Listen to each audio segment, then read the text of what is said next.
So let's start off with the big question, right? Like, what is quantum biology? That is the best question because I feel like that's the hardest one to answer. Uh, Quantum biology is, in my opinion, everything other than diet and exercise.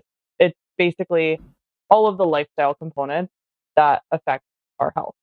Um, One of the major things being our light environment and our electromagnetic environment as well.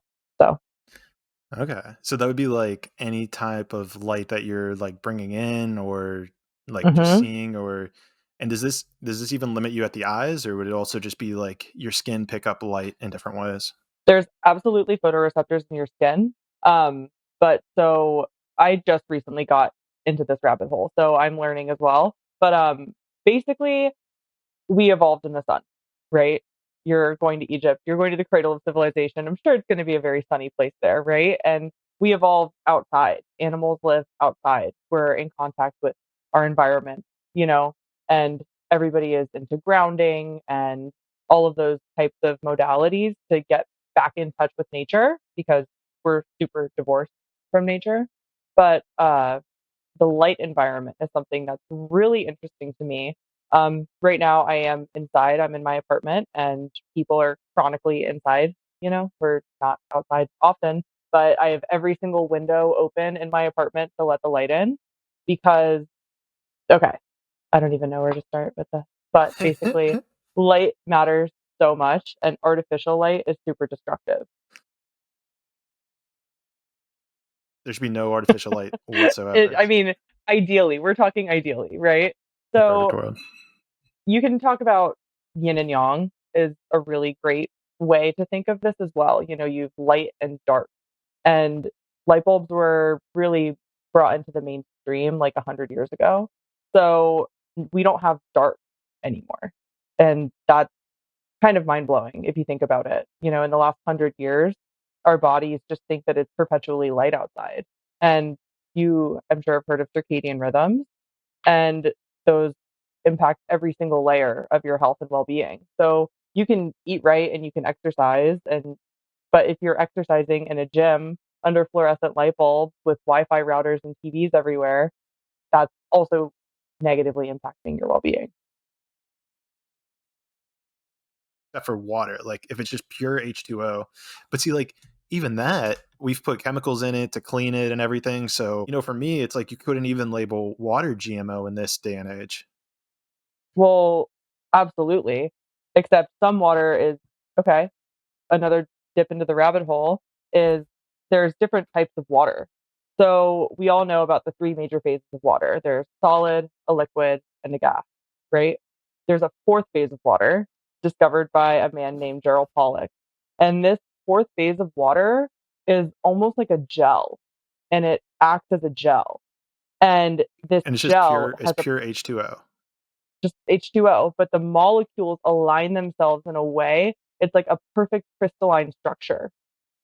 And Really? this carries information. So it's pure H2O and it's just like what type of gel? Like silly putty kind of Like gel? yeah, think of like a gel. Yeah, think of like Jello or a gel. Yeah, like yeah, So I know. I have a basic chemistry understanding.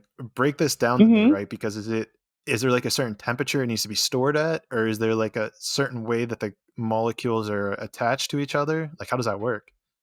Yeah, so it's not necessarily a temperature thing, because we have it's called exclusion zone water, or EZ water.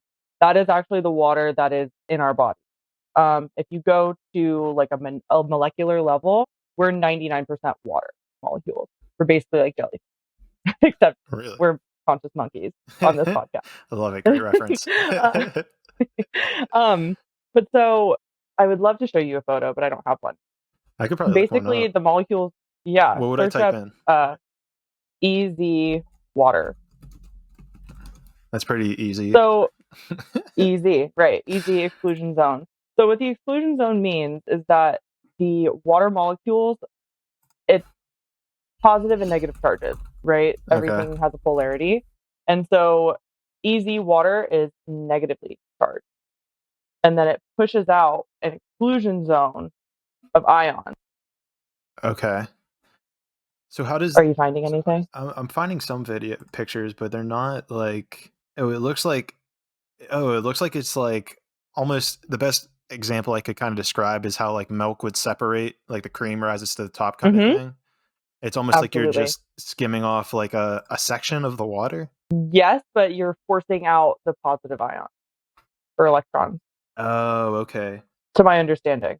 So it says it's hydrophilic material that then you place next to the water, and then it would bring the negatively charged ions towards that material, and then you would just like take a section of that In the lab setting, in yes, a lab yeah. setting. But in our bodies, that happens naturally, um, which is extremely interesting.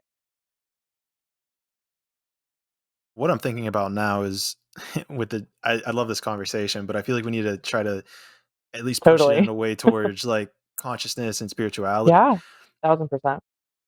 This comes down to essentially like making sure that you're, I guess, aligned with like almost the natural world and you're not getting all this artificial input. So then you're able to Mhm. be more aligned and possibly even, it sounds like to me, what resonates with me is to be able to even get to like deeper spots in meditation because you're not having all of this, let's say, noise, coming Totally. into your body.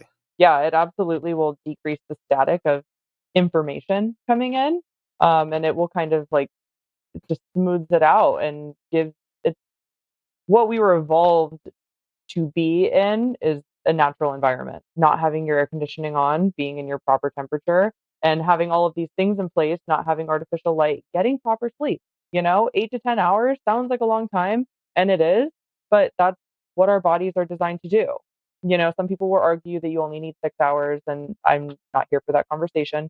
But, you know, when you get in touch and aligned with, like, the natural processes of the natural world, only then, in my opinion, can you actually, like, air quotes, "transcend" and access the deeper levels of consciousness, that we are absolutely capable of tapping into, but I think that so many people are inflamed and tired and screwed up from the unnatural world, and just divorced from nature. Way I'm kind of thinking about it is there's this idea of like different density objects. So first density would be like rocks, trees, plants. Second density would be like animals.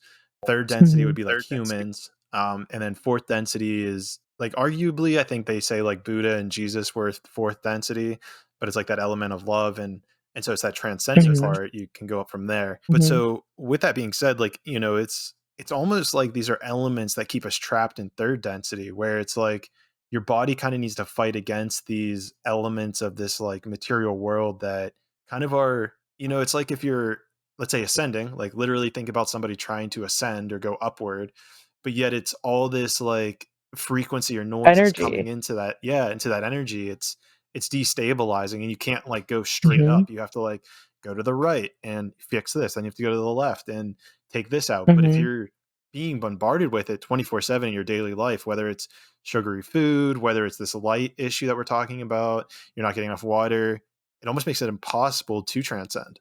1,000%. And, it's instead of spending time focusing on meditation or reading books or not reading, which is something that's an interesting thought that came into my life recently, was to stop reading, to stop taking in information, and to actually uh, put out information, write, talk. Like you are doing a great job of creating stuff instead of just taking in information all the time.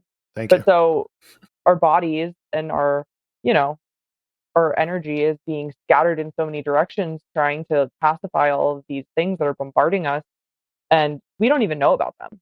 But these studies have been done for a really long time. There's a book called Going Somewhere. The author escapes me, but this he wrote that book I think in like the 60s or 70s about electromagnetic fields, and he was just talking about power lines. He wasn't talking about your Wi-Fi router and your cell phone and your Bluetooth speaker and your AirPods and all of these things that are messing with your frequency, truly, like on an actual scientifically studied level. And so I think that until we are able to correct these things in our environment, we can't really go up. you can look at that in a negative light, right? Majority of us are surrounded by negative people, and even take you maybe your 1,000%. bar friends, for instance, where they're Mhm. casting that projection of like, who's this weirdo? And then you take that on. Like it becomes Yeah. a part of you. And it's not, the, I guess, healthiest, right? To be in this state or in an environment where you feel Mhm. judged or criticized or, like Yeah. denormalized. Well, but that's where dropping the ego comes in, where it's like, "Okay, yeah, you think that I'm weird, but I think that I'm cool. So, I'm sorry that" like, Yeah. not I'm sorry, but it's just like, "Cool, like, I'm just gonna let that one roll off my back because Jesus would definitely still be on my couch, whether you think it's weird or not." And if you wanted to talk to me about it, I'd My love couch to, isn't but changing. we probably aren't on the same level. My couch The stays, couch stays. okay? This is my panel. Yeah, right, this is my panel. No, and I mean, what's interesting too is you alluded it to it, but maybe it would be interesting to see like the differences between somebody who's like maybe in more of like a victim consciousness or more of a fear-based reality, and then somebody maybe at the level of Joe Dispenza or even Jesus for that Mhm, matter, and being able to like sit them down and test the strength, I guess, of their heart or the energy of that mhm. Taurus that's being expanded from there. Absolutely. There have been tests that have been done on water, kinda circling back to that. I forget what his name was, but I believe it was a Japanese scientist. Yes. There's a book called The Shape of Water. Yeah, Was it was do it you know? hidden messages in water? What was it that was the chain of events? Oh, my buddy was telling me how, like, he would get a chip placed in him, and I was like, "Oh, that's crazy, blah, blah, blah. I would never do that." Like, and then I caught myself because I was like, "I would never do that." But then the next thought that came into me was, "Well, I would do that if they were able to tell me, like, how many proteins, grams of carbs, like, I needed to eat at a certain time." That's a cool thought. But then it brings it back to what you just said, where, and this is something that I've actually kind of done with my diet recently, is take more of an intuitive approach and not to be so regimented about like, okay, only meat, only this, only that. It's like, just trust yourself intuitively. Like, what does it feel if you eat ice cream? Mhm. Oh, well, that feels bad. Like, let's not eat that much. We can have a Yeah, little bit, but not too right. much. And it's like, Mhm. I feel like, and this comes back to maybe like the yin and the yang, is where if you do too much one way, it has this slingshot effect to not want to do it anymore. And something that's, Totally, and, like, you rebel yeah, almost. and something that's coming to mind is fasting. Like I used to be huge on fasting. I had the Zero app, which is great app. Shout out the Zero app.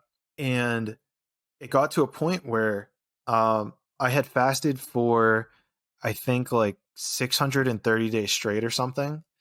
But as I was getting to the end of it, Intermittently? intermittent, yes, yes, Yeah. that's key. Yeah, not that's a very important distinction. Talk about 4D. Yeah. That's hilarious. I only eat the sun. I Intermittent fasting. Yeah, so they were like probably 14 to 16-hour fasts, and I did that for That like that's so good for you. well, it became a thing where I was like only doing it because I wanted to get like to the next one. Like I wanted 639, I wanted 640. It was no longer about the health effects of it. And I like, Mm, yeah. So I came to this point of realization. I was like, okay, I need to stop tracking it. And yeah. unfortunately, and here's how that rubber band happens, is like it was probably a year and a half ago that I probably did my last fast, and I've just not really felt like doing it because Yeah. of I think that like and I think they're great. There's so much science that proves that they're beneficial, but just intuitively my body's like, well, I don't really want to do it.